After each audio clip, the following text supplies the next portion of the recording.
যাই হোক, আমরা আজকের অনুষ্ঠান শুরু করি। একদিকে থাকবে রসের কবি রসিকলাল সরকার, আর একদিকে থাকবে তারই গুরুদেব ভাটিয়াল সম্রাট পাগল বিজয় সরকার। আমি রসিক সরকার হয়ে বিজয় সরকারের কাছে কিছু প্রশ্নপত্র করে যাব, আর একটু পেশার দাও।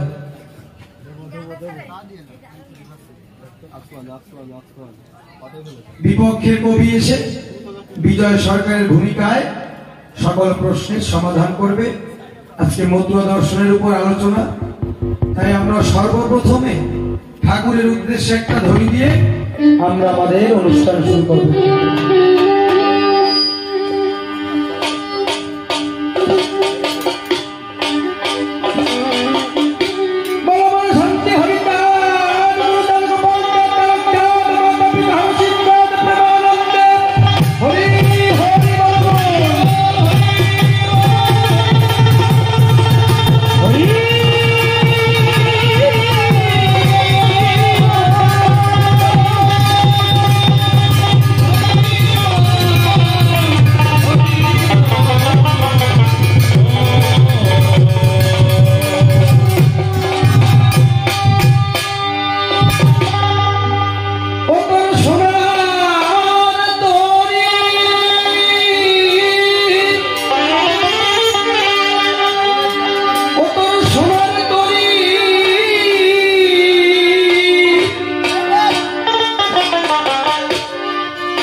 ভক্তমণ্ডলী,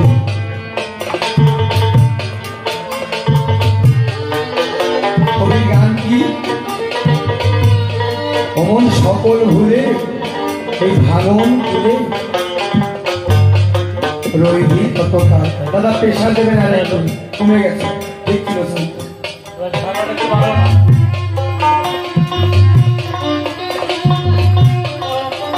আমাদের বেদে বলেছে, হ্যাঁ, শ্রীমন্ত বিশ্বে অমৃতস্য পুত্রা। আমরা প্রত্যেকে সেই অমৃত সত্তা হতে এই মায়াময় জগতে আসি, এসে কি করি? স্ত্রী পুত্র কন্যা পরিজন সত্তাতে আবদ্ধ হয়ে আমার ভিতরে আমি কে, আমরা কিন্তু সেই কথা ভুলে যাই। ভুলে বলি সভা করে, নামটি আমার অমিত সরকার, কবি গান গায়ে দাঁড়িয়ে কবি আসলে।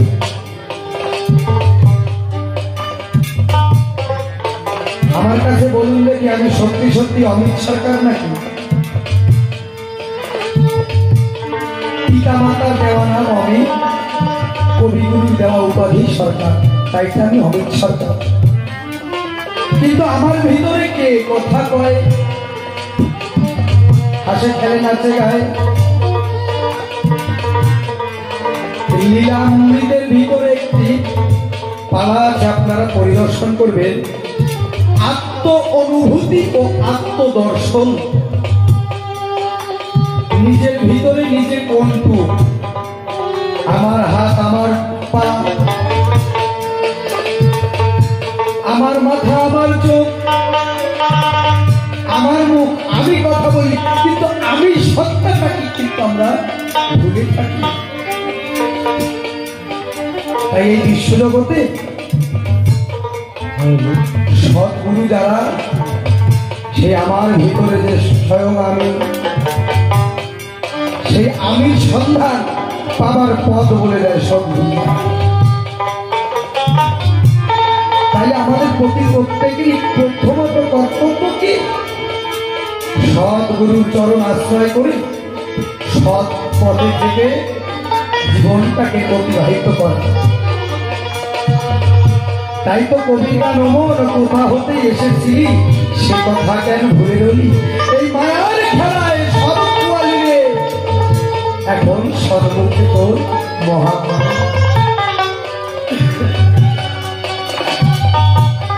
পরের পথটি করে মহাজনে যে ভঙ্গিল ছয় জোড়ায় তার লুকে দিল। আমাদের কবি রসরাজ তারক গোসাই বলে গেছেন কি, মনা ভাই দেখ নাচে ভবের খেলা, সে কথা কেউ মানিনে, হয় না মনে দিনার দিনে ডুবলো বেলা। মনা ভাই দেখ নাচে ভবের খেলা, মাতৃচারী ধন বাহিরে কত না যত্ন করে রেখেছ, তার উপরে সয়না মাটির ময়লা। ও তোর মাতৃধনের যত্ন যত, যদি পিতৃধনে তার কিছু হতো, তবে তো হয়ে যেত, থাকতো না সংসারের জ্বালা। মনা ভাই দেখাতে হবে খেলা, মায়ের চাই ধন বাহিরে প্রকাশ করি সবার মাঝারে। এই দেহটা গঠনের পরে 16টি মোকামের প্রয়োজন হয়, 18টি মোকামের প্রয়োজন। কি কি? মার 4, বাবার 4, গুরু দিয়া 10, 18 মোকামের তত্ত্বে ভেদ মহাসমারোহ। এই দেহ গঠনের পরে মা 4টে বস্তু দেয়, আর পিতা 4টি বস্তু করে দান, তাতে হয় এই সুন্দর দেহ খান। পিতা কি দেয়? রক্ত, মাংস, অস্থি, মজ্জা ভিতরে থাকে। আর মা কি দেয়? নখ, ত্বক, দন্ত, কেশ। কি বলবো আপনাদের ধারে, যদি দেহে ময়লা লাগে আমরা সাবান দিয়ে তা পরিষ্কার করি। আমরা সাবান দিয়ে তা পরিষ্কার করে থাকি। আপনাদের কাছে বলে রাখি, এই কথা বলতে হয় বসে শোনেন শুনি চয়, এই দেহের ভিতরে রক্ষা করার উপায় কোথায়? এই কথা শোনেন সর্বজন, আমাদের দেহের ভিতরে আছে পিতৃধন, সহস্রে যার বসতি হয়। আমরা কামের মায়ায় পড়ে কামিনীকে আলিঙ্গন দিয়ে সেই পিতৃধন রক্ষা করি, তখন কিন্তু মূল ধনের পতন হয়। তাই তো কবির কথা, করে মহাজনে যে ধন দিল ছয় চোরে তা লুটে নিল। মহাজনে যে ধন দিল ছয় চোরে তা লুটে নিল।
শ্রীপদে প্রণতি হল মা, তুমি বিদ্যা জ্ঞানদাত্রী, ত্রিলোক পূজা পাত্রী, ওই পদযাত্রী যেই জনা।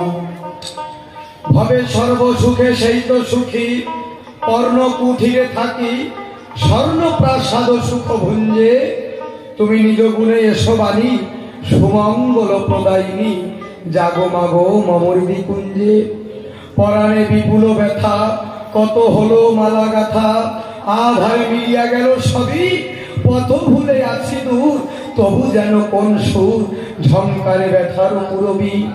রসনায় নাহি ভাষা, বুক ভরা তবু আশা, এত আশা হবে কি বিফল, আমি তব কৃপা কালী চরণে লও মা তুলি, বেদনার দুটি ফোঁটা জল। কি দেব আর তাহা বই, জানো তুমি দয়াময়ী, খুঁজিয়া মানস ভাণ্ড সবই, যে বিনার ঝংকারে হৃদয়ে তারে তারে প্রতিদান তুলে দাও দেবী।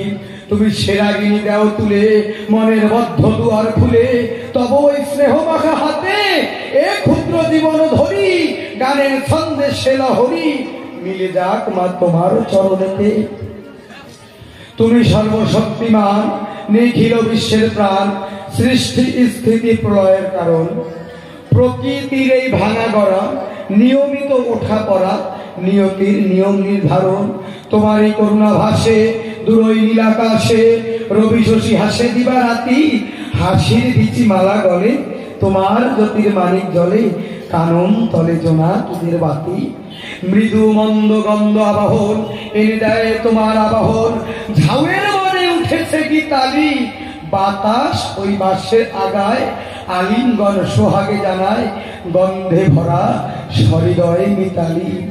বিয়োগ বিয়োগীর আগে মোহনিয়া কুসুম বাগে, তুলিয়াছে মন ভোলানো তান, সুরের সুরভি লয়ে মলয় পবন চলে বেয়ে, শ্রোতা হয়ে তুমি শুনো গান। ভক্তবৃন্দের চরণ পরে প্রণাম জানাই নত শিরে, দাঁড়িয়ে এই সভা পরে আপনাদিগের শ্রীচরণে প্রণতি জানাই।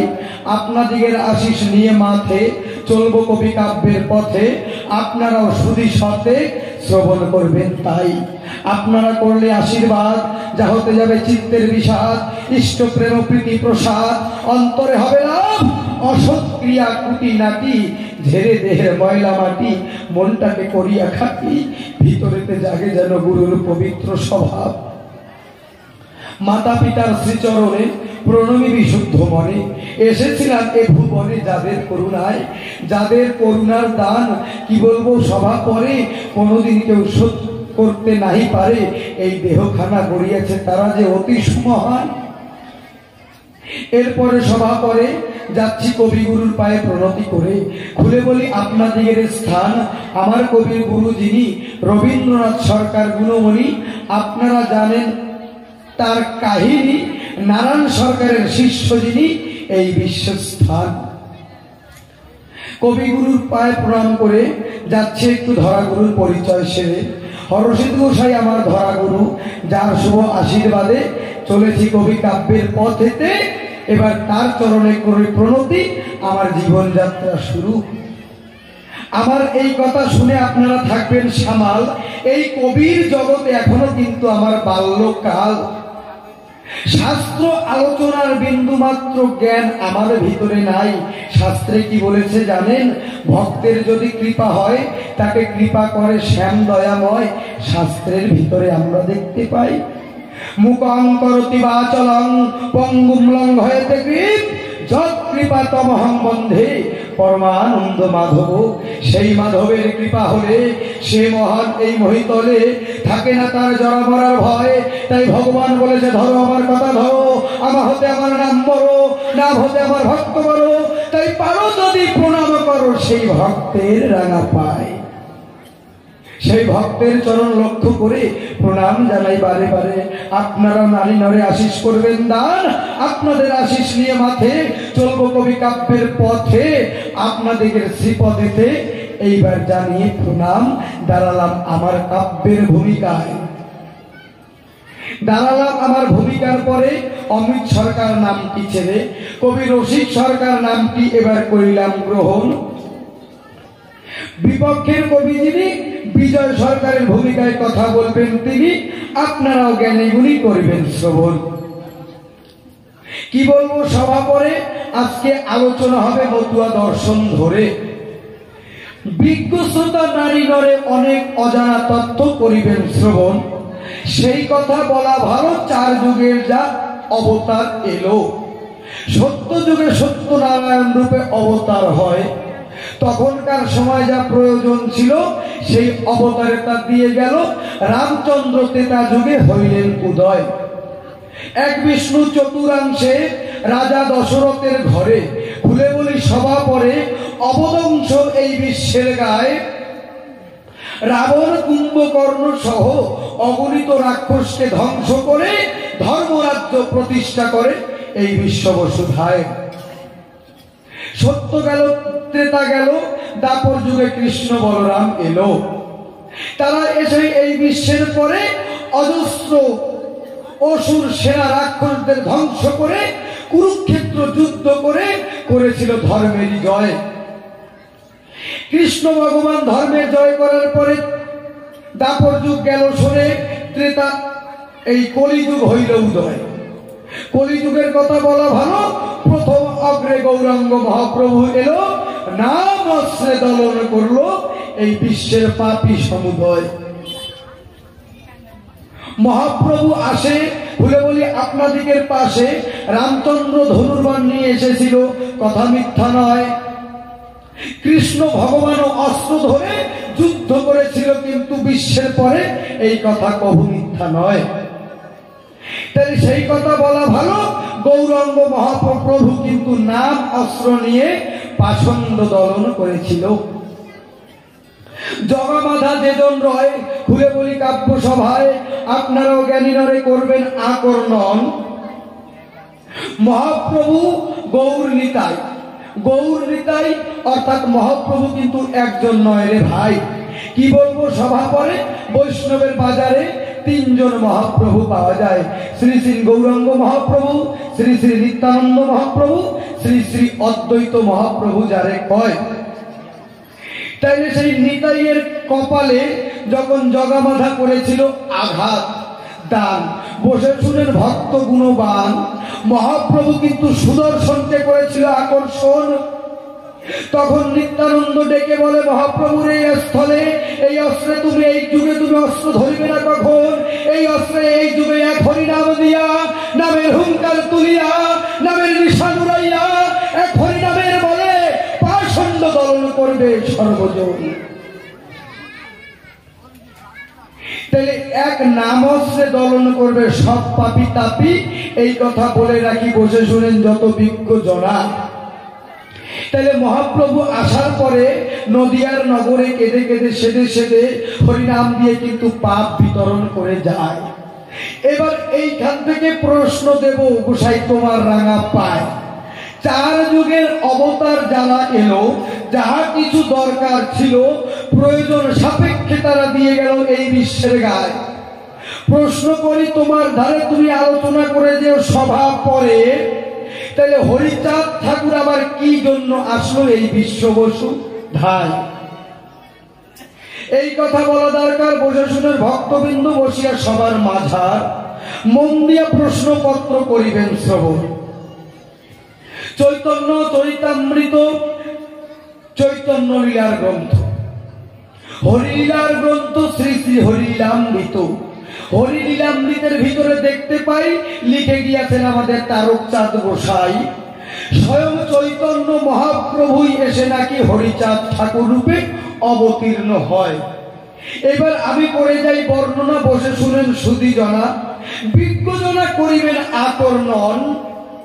মহাপ্রভু যেজন ছিল সে উচ্চ স্বরে বলে গেল, কাষ্ঠ নির্মিত নারী মুখ দর্শন করবে না কখন। কি তাই না? মহাপ্রভু করে গেল বর্ণনা, বিয়ে করা তো দূরে থাক, তোমরা কেউ কাঠের বানানো নারী মূর্তিও দর্শন করবে না। তাই এইখান থেকে করে যাবে তুমি পর্যালোচনা। তোমার রাঙা পাই প্রথম প্রশ্ন করি দান, কি জন্য আসে আমার হরিচাঁদ ভগবান? আর হরিচাঁদ ঠাকুরই যদি গৌরাঙ্গ মহাপ্রভুর অবতার হবে, তুমি সবার মাঝে খুলে কবে? আগের অবতারে যে বলে গেল নারী কাঠের নির্মিত নারীও দেখা যাবে না, তুমি করে যেও বর্ণনা বিজ্ঞজনা করিবে শ্রবণ। তাহলে এই লীলায় আসার পরে প্রশ্ন করি তোমার ধারে, জবাব দিয়ে সভা পরে হরিচাঁদ ঠাকুর কেন নারী নিয়ে ব্রহ্মচারী হবার কথা করিল বর্ণনা। যাক, প্রথম প্রশ্ন গেল হয়ে কার্যনাইয়ের কথা কয়ে, আর একখানি প্রশ্ন তোমার কাছে আমি করতে চাই। লীলামৃতের ভিতরে লিখে আছে আমাদের তারকচাঁদ গোসাই, প্রচারিতে গুরুগম্য সূক্ষ্ম সনাতন ধর্ম জন্ম লইয়া সফলা নগরী।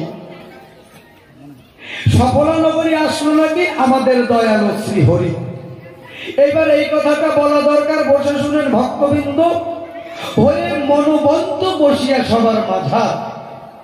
এই সূক্ষ্ম সনাতন ধর্ম কারে বলে? খুলে বলে যে সভা পরে জ্ঞানী নরে করিবেন শ্রবণ। সূক্ষ্ম আবার কারে কয় দিয়ে যে পরিচয়, গুরুগম্য কথাটারই বা কি নিদর্শন? দ্বিতীয় প্রশ্ন করলাম দান, বসে শুনলেন জ্ঞানবান। আর একখানি প্রশ্ন আমি তারে করে যাই, কি বলবো, আপনাদের ধারে বর্তমানে দেখা যায় মতুয়ার বাজারে রাজনীতির একটা বিশেষ বিষয়। গুরুচাঁদ ঠাকুর যেজন ছিল উচ্চ কণ্ঠে বলে গেল, ধন চাই, বিদ্যা চাই, রাজকর্ম চাই, রাজকার্যে রাজনীতি সবার করা চাই। তাইলে এবার রাজনীতি করে যারা, সবার মধ্যে দিয়ে একটু তাদের কথার ধারা। মনে করেন রাজনৈতিক নেতা হয় যারা, গ্রামে এসে বক্তব্য দেয় কি, যে সব আপনারা যারা কৃষক বন্ধু আছেন, আপনারা আমার কথা নেবেন, দিনার দিনে কলকারখানা হয়ে যাচ্ছে, চিন্তা করে দেখুন, তাই আপনাদেরকে চাষবাস করার কায়দা নাই, মনে আছে ভাবো, শহরে যাইয়ে সব ফাঁকা করবে। এবার শহরে গিয়ে কি বলবে? শহরে গিয়ে বলবে তাই গ্রামের ভিতরে অনেক ফাঁকা জায়গা দেখতে পাই, আপনারা মনে রাখবেন না কোনো গন্ডগোল, মনে আমাদের আছে ভাবো, ওই ফাঁকা জায়গায় সব বিল্ডিং বানিয়ে দেব, ওই জায়গায় বিল্ডিং বানিয়ে দেব, শিল্প হবে সব সময়। তাহলে আপনাদের কাছে বলা দরকার, যারা রাজনীতি করে বেড়ায় জগতের মাঝার, তাদের মুখে কিন্তু এক এক জায়গায় এক এক রকম দেখতে পাই। বর্তমানে টিভি খুললে পরে কারো নাকি আবার কাটমানি খায়, তাও দেখা যায় রে ভাই। খুলে বলি, সভা পরে যদি এই জায়গায় কেউ রাজনীতি করে, আমি কিন্তু তারে বলি না রাজনীতি ভালো, তবে কূটনীতি ভালো না। করে যাই বর্ণনা, তুমি জবাব দিও সভা পরে। রাজনীতি আর ধর্মনীতি এই দুটোর সঙ্গে কিন্তু কোনোটার মিল নাই। হরিচাঁদ ঠাকুরের দ্বাদশ আজ্ঞার ভিতরে বসে শুনেন নারী নরে, সর্বপ্রথম যে বাণীটি পাওয়া যায়, খুলে বলি এসব হয়, বিজ্ঞ নরে করিবেন শ্রবণ, সদা সত্য কথা বলিবে সর্বজন। তা আমার কাছে বলুন দেখি, রাজনীতি করতে গেলে পরে সবসময় সত্যের উপরে ভর করে থাকা যায় নাকি? থাকা যায়? কোনদিন সম্ভব নয়। তা তুমি এই কথা খুলে বলো, কেন গুরুচাঁদ ঠাকুর এই রাজনীতির মতো নোংরা জিনিসের ভিতর জর্জরিত হলো? কি বাবা, দর্শন বোঝা যাচ্ছে? আজকে একটু অন্য রকমের আলোচনা, বসে শুনেন সুধীজনা।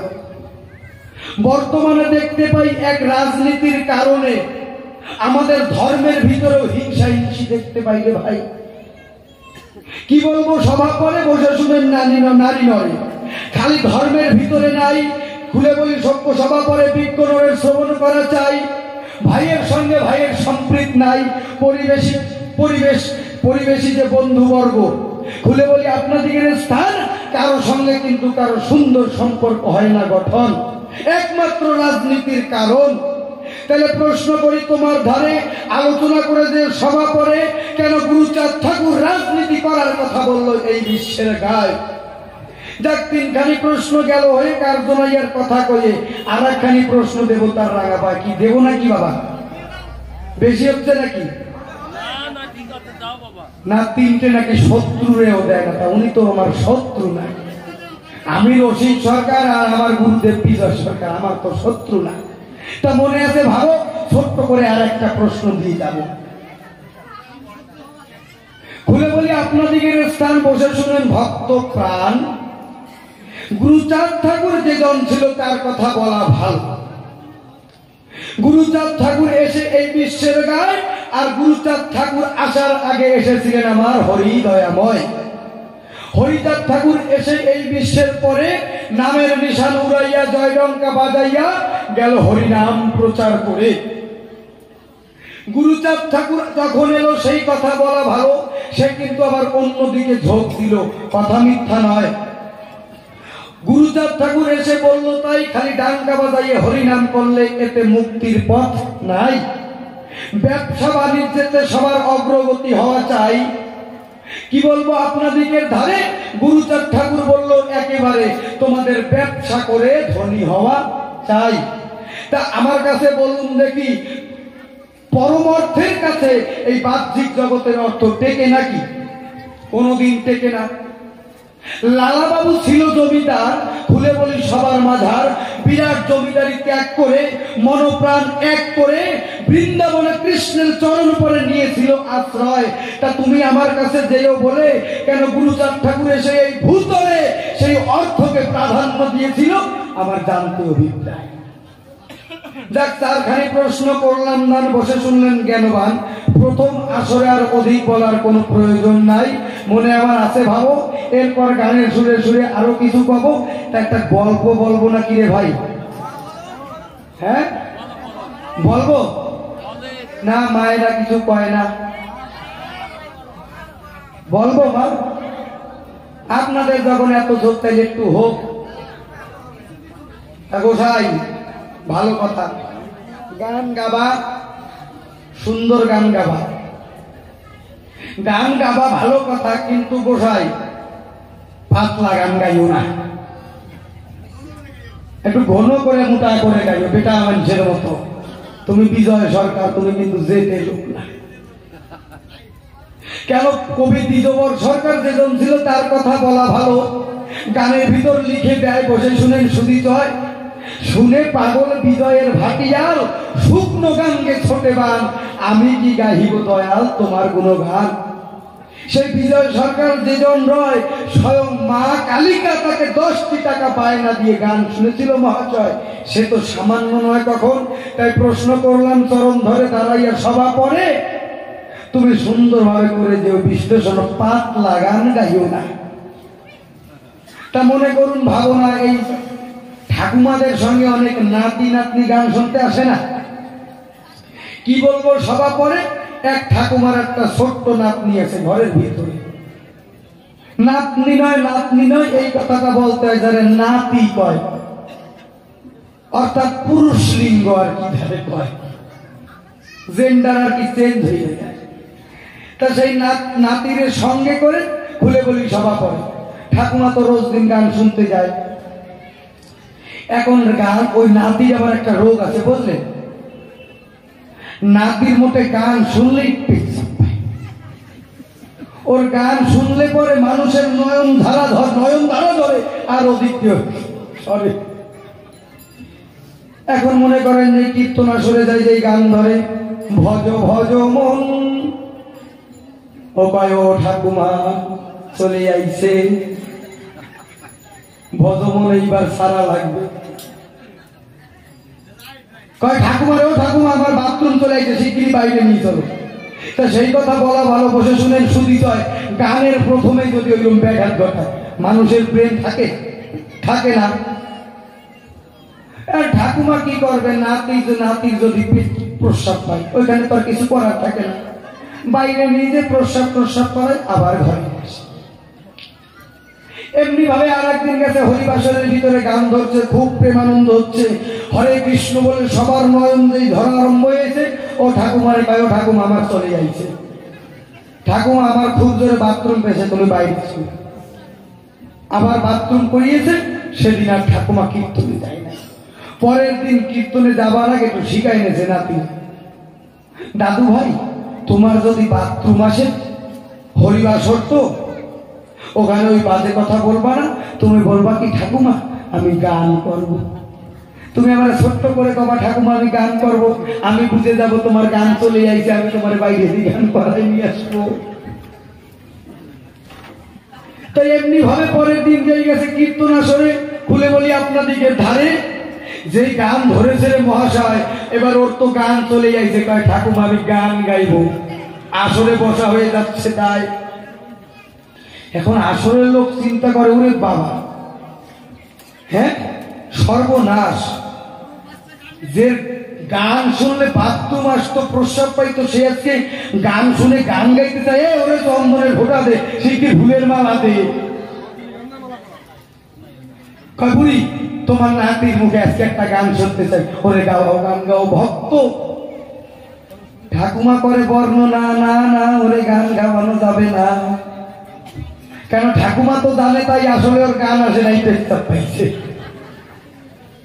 তা ঠাকুমা তাদের কাছে ডাক দিয়ে বলে, না না না, এতদিন আমার নাতিকে সবাই করে সবজ্ঞা, তাই এখনই আমার নাতিরে গান গাওয়াবো না, তোমরা আর কয়দিন যাক, আরো কয়দিন শুনতে চাও, তারপরে ওরে দিয়ে গান গাওয়াবো।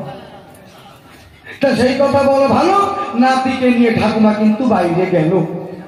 সেই দিন ওকে প্রসাদ করাইয়ে রেখে আবার কীর্তন শুনতে আসে। এবার এই কথা শুনেন, ভক্ত প্রাণ আছেন যত জ্ঞানবান, একদিন গ্রামে এবার যাত্রা গান এসেছে। এখন ঠাকুমা যাবে রাত্রে যাত্রা শুনতে, খুলে বলি আপনাদিকে সাক্ষাতেতে।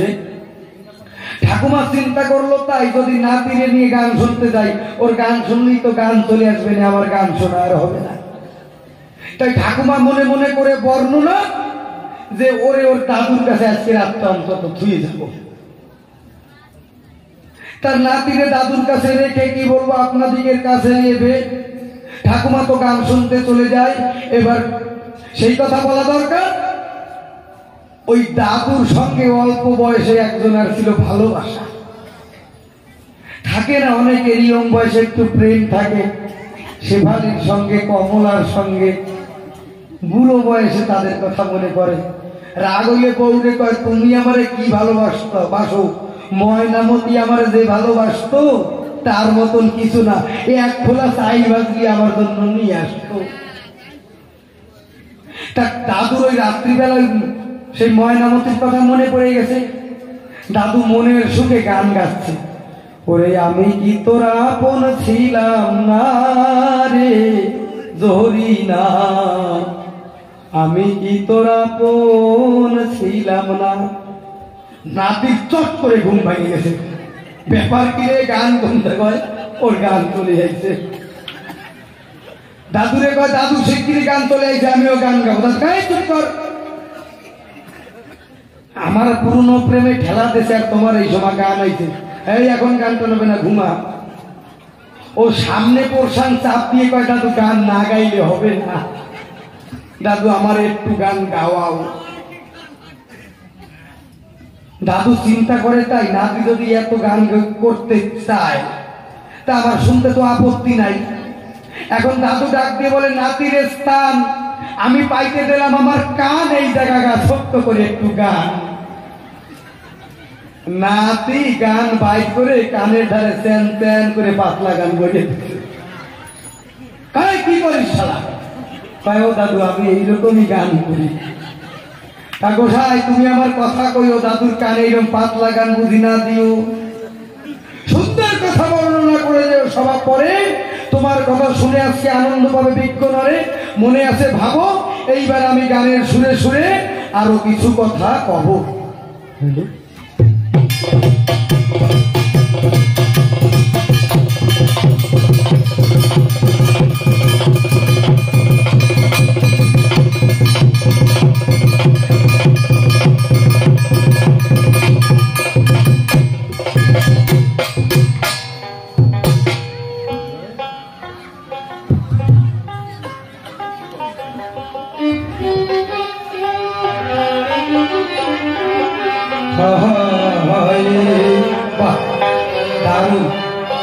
সত্যি সুন্দর সাউন্ড ম্যান।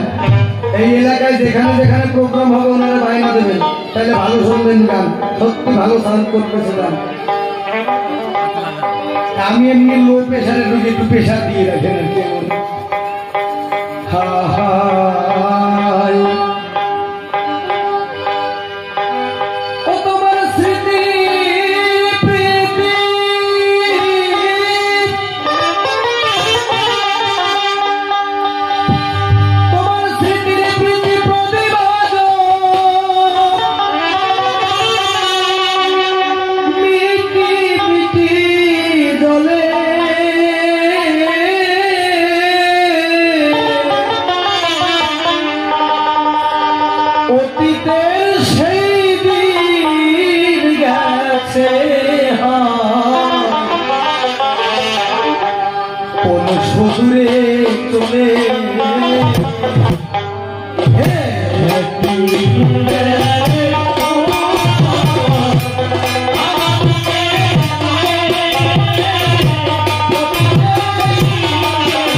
আলোচনা কি চার যুগে যাহা যাহা দরকার হয় এক এক যুগে অবতারগণ এসে তাই তাই দিয়ে যায়। আবার দয়ালু শ্রী হরি এই একখানি প্রশ্ন আমি তোমায় গেলাম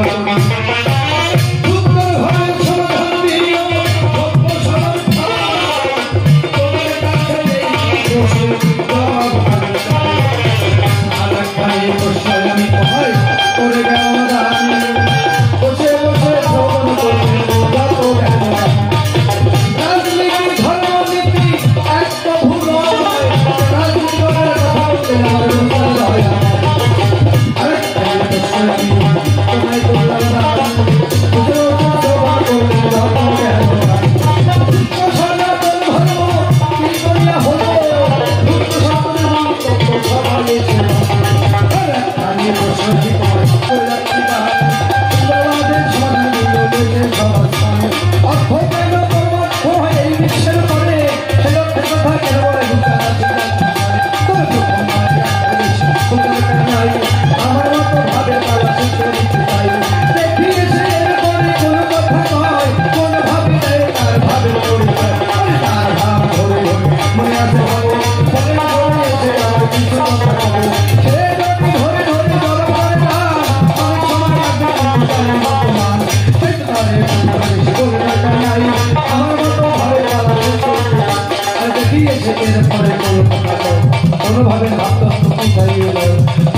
মায়ের চরণে প্রণতি জানাই মাতৃভক্ত আজ যারা হিন্দুগুলি আশীর্বাদ আসলে তারা আপনারা করলে আশীর্বাদ হিসেবে আমার চিত্ত বিশাল পুত্র মুক্তি ঘটিয়া চলে অভিযান নিয়ে যাবো হাতে রাজারে এই পর্যন্ত আমার ভাব ভালো হয়ে গেল যার যার মাতা পিতা প্রেমানন্দে একবার হরি হরি হরি বল হরি বল হরি বল জয় বল